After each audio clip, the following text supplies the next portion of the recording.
nuestro tercer invitado. Se trata de Pablo Velasco Oña, él es politólogo que tiene una interesante investigación sobre los retos y las circunstancias que debe tomar en cuenta quien desee postularse a la alcaldía de Quito. ¿Quién puede ganar la alcaldía de Quito? ¿Quién puede reunir todas esas aspiraciones ciudadanas para mejorar la calidad de vida en esta ciudad, una ciudad que se ha vuelto absolutamente complicada? Pablo, buenos días, bienvenido, le saluda Licenia Espinel. Cuéntenos por favor detalles de esta investigación que seguramente quienes aspiran a postularse para la alcaldía de Quito deberán tomarla en cuenta. Buenos días, bienvenido. Hola Licenia, mucho gusto y muchas gracias por la invitación. Pues quisiera comenzar primero indicando que yo no soy, digamos, un asesor político o un consultor político. Yo soy un académico que hizo su tesis sobre las 3 últimas elecciones de Quito. A lo que yo me dedico es a conocer de manera más objetiva posible todo lo que pasó tanto con los votantes como con los electores. Por eso mi tesis logró reunir tanto entrevistas con los exalcaldes de Quito, el doctor Mauricio Rodas, el doctor Augusto Barrera, el general Moncayo, y algunos de sus colaboradores.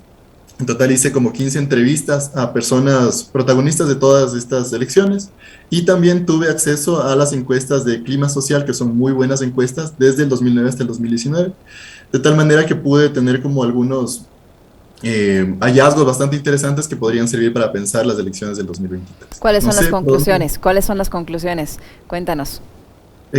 Pues básicamente las elecciones de Quito son bastante distintas a las elecciones nacionales. A nivel nacional, las personas se fijan mucho en la gestión y se fijan mucho cómo ha mejorado su calidad de vida, si es que la economía está bien, y ahí comienzan a tomar decisiones. Sin embargo, en Quito lo que cuentan son 3 cosas: las pasiones de los electores, la fuerza de la maquinaria política y una buena campaña. Por ejemplo, la buena campaña, durante las últimas 3 elecciones, un mes antes de las elecciones, no se podía saber quién era el ganador en las encuestas, porque, por ejemplo, Augusto Barrera en 2009 creció el último mes, asimismo Mauricio Rodas, y bueno, Jorge Yuna no se supo hasta el final que iba a ganar, ¿no es cierto? Entonces la campaña es muy importante, pero para llevar una buena campaña se tiene que tener una maquinaria política fuerte, es decir, se tiene que tener un partido o se tiene que tener colaboradores que hayan ya, digamos, tenido un cierto recorrido y una lista de concejales fuerte. Sin embargo, en Quito los candidatos y los partidos son muy volátiles. No hay partidos que estén sobre las 3 elecciones, no hay candidatos que se mantengan durante las elecciones. Digamos, hay muy pocos, y los pocos que hay están dentro de la línea de la Revolución Ciudadana. Desde el 2009 y hasta ahora se mantienen algunos, ¿no? Sin embargo, lo que sí explicaba, por ejemplo, en el 2009 y en el 2014, la fuerza de las maquinarias era tanto la maquinaria fuerte a nivel nacional de la Revolución Ciudadana, y en 2014 Rodas logró crear una maquinaria local en una coalición muy fuerte, pactando con Montúfar, pactando con Creo, pactando con todos los candidatos posibles que había ahí, anticorreístas. Él comenzó a atraparlos en su maquinaria política y por eso tuvo también una campaña muy fuerte, ¿no? Esas, digamos, son las conclusiones. Ahí en términos de votantes es un poco más complejo porque se organizan de maneras distintas, pero no sé si hasta ahí hay alguna pregunta. Pablo, tú decías que hay 3 factores, ¿no? Las pasiones políticas, y esta ciudad lamentablemente se ha visto envuelta en esas pasiones políticas. Se han creado bandos que se atacan unos a otros, que se estigmatizan unos a otros, y eso en determinado momento en tu estudio puede marcar la diferencia en el apoyo a un determinado candidato que solo posiblemente que tenga todas las cualidades, que posiblemente tenga un plan de gobierno para la ciudad acorde a las necesidades actuales, pero que por el odio político y por el sesgo y por estas pasiones simplemente no lo apoyan. Sí, hay que reconocer que el posible mejor alcalde no es el mejor candidato necesariamente. Y las pasiones han funcionado en Quito desde mucho antes. Digamos, hubo una cierta estabilidad de un proyecto político en los años 90, desde el 88 hasta el 2000, que era Democracia Popular, que ellos se fortalecieron con la presidencia, desde la presidencia de Osvaldo Hurtado, en el retorno a la democracia, y tuvieron una maquinaria muy fuerte aquí en Quito. Sin embargo, con la crisis del año 99-2000, la democracia popular pierde muchísimo apoyo popular, muchísimo apoyo electoral, y surge una persona que se hizo conocida justo por ser opositor a ellos a nivel nacional, que era el general Paco Moncayo. Él ganó sin problema contra la democracia popular en 2000 y otra vez en 2004.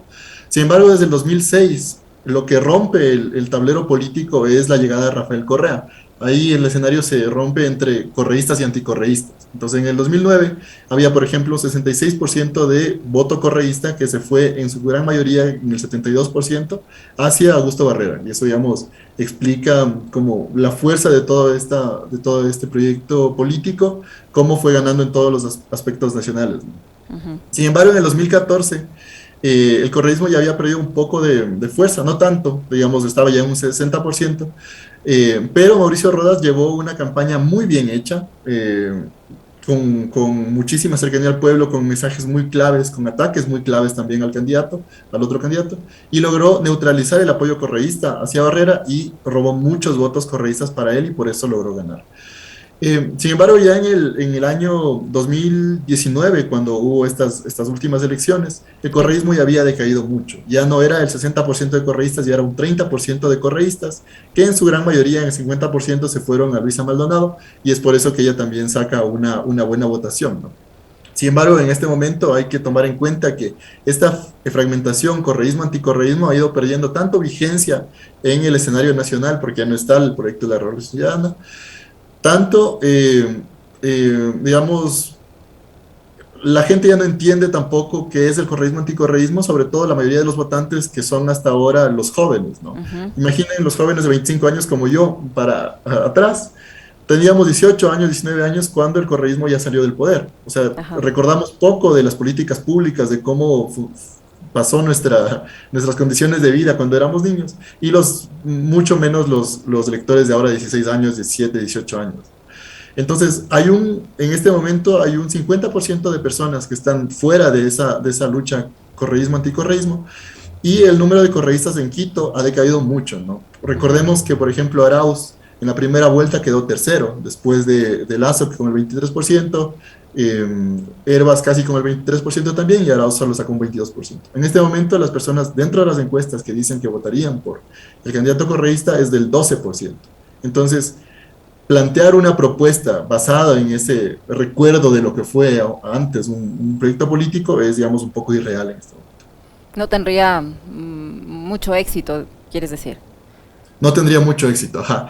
Sin embargo, también hay que resaltar que tampoco tienen éxito, digamos, por ejemplo, Jorge Yunda, que sé que está dispuesto a lanzarse otra vez a la alcaldía, tiene una intención de voto muy baja, porque, digamos, por todos los escándalos por los que salió, ¿no? Ujú.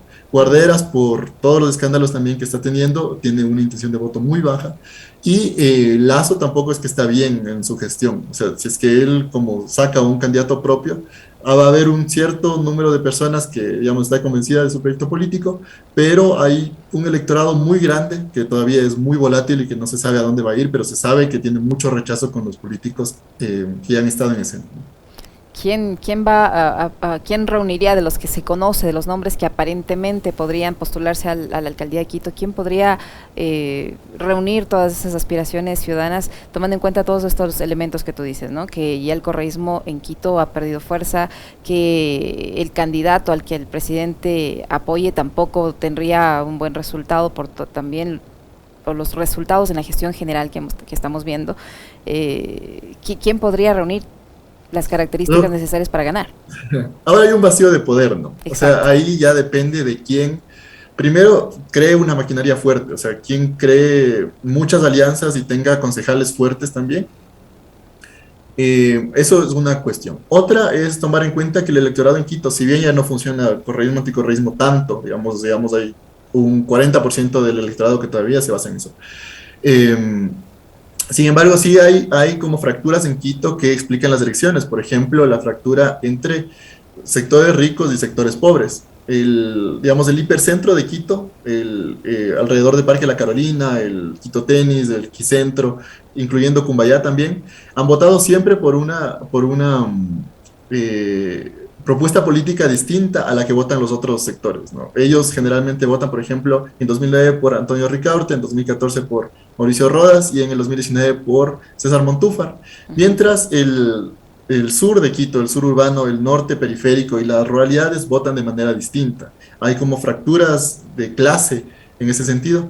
Entonces, para mí, a mi modo de ver, habría como espacio para dos nuevas figuras. Figuras que ¿Que no representen a están en el quién? Que correcto. no es, porque no estarían en todos estos otros sectores. Que Claro, representarían a figuras, por quién? ejemplo, o sea, no puedo, digamos, dar números, ¿no? Ujú. Pero yo creo que, por ejemplo, si es que Javier Herbas se lanza, sería la candidatura más fuerte. No creo que se va a lanzar, pero esa sería la candidatura más fuerte en este momento. Sin embargo, hay otro espacio para, si es que él no se lanza, dos nuevos outsiders, alguien popular y alguien más de los barrios ricos, que podrían estar creciendo. Allá depende de quién logre concretar su candidatura y quién logre llamar a más actores políticos para su propuesta. Podemos estar repitiendo el escenario de la elección pasada en la que por un pequeño número de votos el señor Jorge Yunda ganó la elección de la alcaldía por un número absolutamente corto y eso obviamente luego se reflejó en la administración municipal como tal, ¿no? ¿Podemos estar viviendo un escenario similar esta Sí, vez? sí, porque, digamos, ¿qué es lo que explica esta fragmentación que hubo en el 2019? En el 2014, por ejemplo, solamente para darle contraste, hubo 6 personas que se lanzaron a la alcaldía de Quito, porque primero Augusto Barrera tenía una buena aceptación en la alcaldía, salió con el 60% de aprobación, y además porque al inicio de las elecciones, digamos en octubre, por ahí las encuestas daban un 47% de intención de voto para él y un 9% para Rodas. Entonces todos los otros candidatos veían que no tenían opción y tenían que sumarse o a la Revolución Ciudadana o al proyecto de Rodas, ¿no? Sin embargo, eso era porque había un proyecto fuerte a nivel nacional que ponía su candidato y también había un proyecto local que estaba juntándose en contra de ese candidato. Sin embargo, y ya con la gestión de Mauricio Rodas, él no presentó ni candidato propio ni se lanzó a la reelección. Y con la fractura que también hubo entre Lenín Moreno y Correa, tampoco Lenín Moreno puso un candidato propio y Correa no se sabía hasta el último momento si iba a poner un candidato propio. Entonces todo el mundo creía que podía ganar la alcaldía. O sea, cuando hay ese vacío de poder, todos los actores políticos que son un poco fuertes, que le conocen en su barrio, que le conocen en sus cuadras, que son presidentes de cualquier cosa, ya sienten que pueden ser alcaldes. Entonces se lanzaron 18, ¿no? Un número histórico, una fragmentación histórica. Y ahora pasa lo mismo, o sea, la administración de Yunda no es bien aceptada, la de Guarderas tampoco es bien aceptada, y Lazo tampoco es que tiene una fortaleza tanto de maquinaria como de aceptación electoral, ¿no? Entonces hay otro vacío político y ahora todo el mundo está creyendo que puede ser candidato y que puede llegar a la alcaldía otra vez. Para finalizar, Pablo, del estudio que tú realizaste para tu tesis, ¿a quién recuerdan más los electores? ¿A quién les ha parecido el mejor alcalde de todos a los que tú entrevistaste? ¿Tienes ese dato? Tengo los datos de cuando salieron de sus alcaldías. Por ejemplo, Paco Moncayo salió con el 65% de aprobación, Augusto Barrera salió con el 60% de aprobación y Mauricio Rodas no recuerdo, la verdad, pero no era una buena aprobación, por eso no se lanzó a la reelección. Y de ahí, si es que me están escuchando los candidatos o los concejales, lo único que les diría sería, no se confíen, no dejen que su ego les gane, comiencen a hacer alianzas, que eso es lo Ujú. que se tiene que construir en este momento. Alianzas y listas fuertes para la concejalía, que ahí se puede construir un proyecto político Menos con fuerza dispersión. electoral y también con coherencia para el futuro, ¿no? Para una vez que se llegue a la alcaldía, se pueda tener un consejo adecuado, que se pueda tener un manejo adecuado del municipio. No repetir la dispersión. Exactamente. Pero bueno. Ya los candidatos, vamos a ver qué es lo que sucede. Muchísimas gracias, Pablo, por esos datos, por haber compartido los resultados de este trabajo de tesis que tú has realizado. Pablo Velasco Oña, politólogo académico que ha hecho una interesante investigación sobre las últimas alcaldías en la ciudad y ustedes ya lo han escuchado. Muy amable, Pablo, muchísimas gracias. Gracias por la invitación.